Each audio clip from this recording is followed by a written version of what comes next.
जय हिंद ऑल। आज की बात शुरू करते हैं एक कहानी से। कहानी महाभारत काल की है।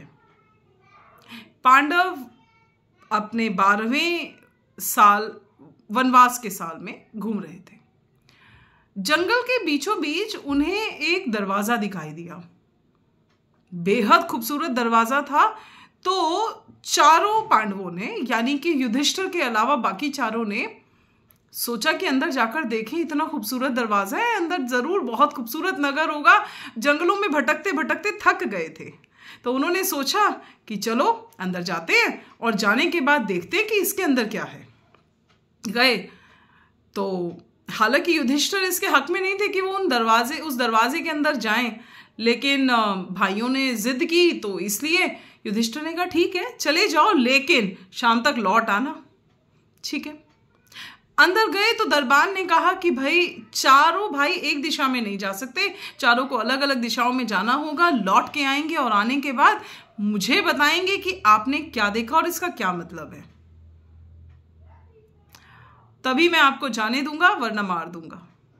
भाइयों को बुद्धि पे भरोसा था, इसलिए जल्दी जल्दी चारों अलग अलग दिशाओं में चले गए। और इसके बाद शाम हो गई, लौटे नहीं। ये देखकर युधिष्ठिर समझ गए कि अंदर कुछ तो मामला गड़बड़ हो गया है। अंदर गए, दरबान ने बिल्कुल वही कंडीशन दोबारा से रखी और पूरा माजरा बताया कि भाई जब लौटे तो उन्होंने जो कुछ देखा उसके बारे में सही सही विवरण नहीं दिया, इसलिए उन्हें मार दिया। युधिष्ठिर ने कहा मैं जाऊंगा और मैं जाने के बाद देखूंगा और आकर तुम्हें बताऊंगा, फिर तुम मेरे भाइयों को जिंदा कर दोगे। कहते ठीक है। 3 दिशाओं में क्या हुआ उसके बारे में कभी और बात करेंगे, लेकिन आज बात करते हैं एक इंपॉर्टेंट दिशा।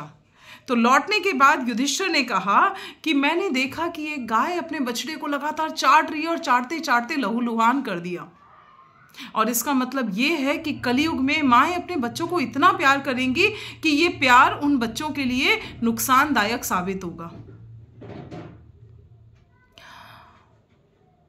सच बात है, हम माएं अपने बच्चों को इतना ज्यादा प्यार करती हैं कि वो उनके लिए नुकसानदायक है। कल एक 15 साल की बच्ची के कॉन्डोलेंस से लौटते हुए मन भारी हुआ।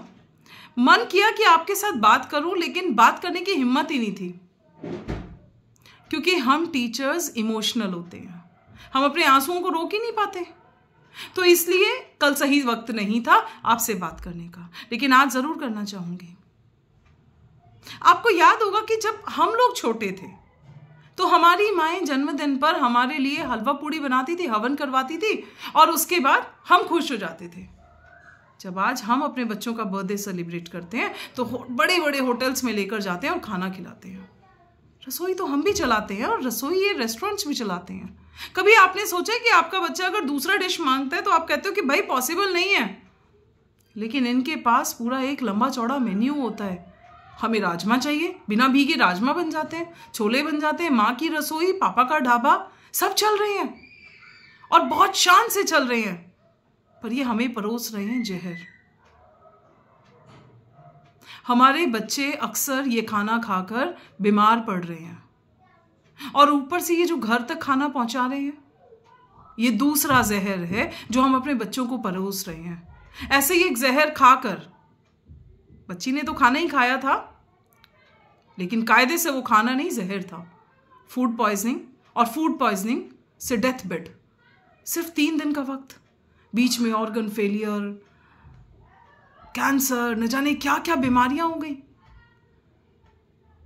2 लोग खाली हाथ रह गए, एक वो माँ बाप, दूसरे हम जैसे टीचर्स। आपके बच्चों के, सच में हम टीचर्स माँ बाप ही होते हैं। 8 घंटे बिल्कुल ऐसे गले से लगा के रखते हैं। आपके बच्चों की खुशियां हमारी खुशियां होती हैं। पता भी नहीं होता है कि 12वीं करने के बाद वो बच्चा हमसे कभी बात करेगा या नहीं करेगा। क्लास ओवर होती है और उसके बाद जैसे ही बच्चा दूसरे क्लासेस में जाता है हमें भूल जाता है, लेकिन फिर भी हमारे लिए वो बच्चा हमारा बच्चा होता है। इसीलिए आपसे आज बात करना बहुत ज़रूरी लगा मुझे। प्यार कीजिए आप अपने बच्चे को, हक है आपका। आपने कष्ट लिए हैं उन बच्चे को लिए, जहर मत परोसिए, खाना खिलाइए उन्हें। जिद करता है बच्चा, बाहर खाना खाने की जिद करता है, रोकिए उसे। अगर आप डांट भी देते हैं तो गलत नहीं है, आप हक है आपको डांटने का, क्योंकि शायद ये डांट ज्यादा सेफ है रादर देन ये जो किस्सा मैंने आपको बताया। हम सबको इस चीज को ध्यान रखना है। एक और चीज जो मैं लगातार हर वीडियो में बोलती आ रही हूं, बहुत इंपॉर्टेंट है, ध्यान से सुने। मुझे फर्क नहीं पड़ता आप मुझे सब्सक्राइब करते हैं या नहीं, मुझे फर्क नहीं पड़ता आप मेरी वीडियोस को शेयर करते हैं या नहीं, पर अगर आप में से एक भी इंसान ने मेरी बात को माना और समझा तो शायद मेरे टीचर होने का या आपके साथ बात करने का पर्पस सॉल्व हो जाएगा।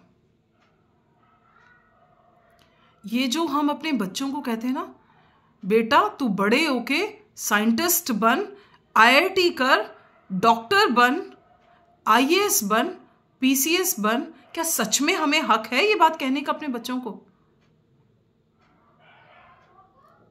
हम उन्हें रास्ता दिखा सकते हैं, मंजिलें क्यों दिखा रहे हैं हम उन्हें? छोटे छोटे बच्चे कंधों पे बोझ लेकर बैठे हैं, रात के 2-2, 2:30, 3-3 बजे तक पढ़ रहे हैं और सिर्फ पढ़ रहे हैं। क्या आपका बच्चा अपने दिल पर हाथ रख के पूछिए अपने आप से, क्या आपका बच्चा आपको ये नहीं कहता कि मुझे रात को भूख लगती है? क्या रात सच में भूख के लिए बनी है? क्या इंटेस्टाइन को आराम करने की जरूरत नहीं है? दिमाग को आराम करने की जरूरत नहीं है? अगर उसे आराम करने की जरूरत है तो बच्चे को एक्चुअली बच्चे के शरीर को आराम मिल कब रहा है? रात के 2 बजे तक पढ़ेगा, सुबह 5 बजे उठ के स्कूल के लिए दौड़ेगा।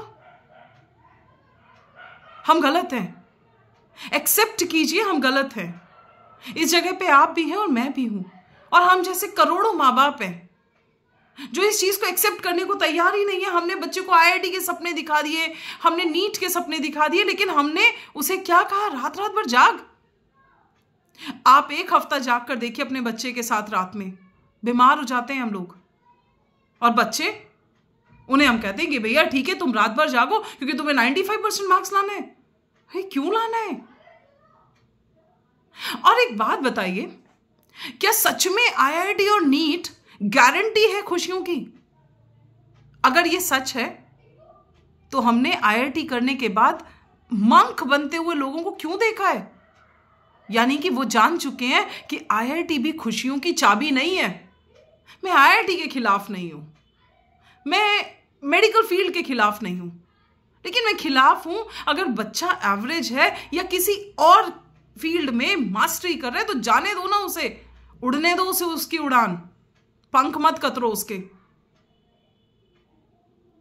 दुख आता है मुझे, पता है एक छोटी सी चीज, जब मैं बच्चों से कहती हूँ ना बेटा मार्क्स के पीछे मत भागो, नॉलेज के पीछे भागो, तो वो कहते हैं कि मैम एक बार हमारे पेरेंट्स से भी बात करके देख लो। आप दुश्मन नहीं है उनके, लेकिन जब इस दौड़ के बारे में आप उन्हें बताते हैं तो कहीं ना कहीं आप अपने बच्चे को खो रहे होते हैं। छोटे छोटे मासूम से बच्चे सिर्फ मार्क्स के लिए दौड़ रहे होते हैं क्योंकि उन्हें आपकी एक्सपेक्टेशन पर खरा उतरना है, क्योंकि आपको समाज में चौड़े में कहना है कि मेरे बच्चे ने 95% मार्क्स लाए। अगर आपके बच्चे ने 40% भी नंबर लिए ना तो भी वो सक्सेसफुल बन सकता है। ये बात हमने खुद महसूस की है ना। क्या ड्रॉप आउट्स सक्सेसफुल नहीं है? बल्कि देखा जाए तो बहुत लंबी चौड़ी लिस्ट है ड्रॉप आउट्स की।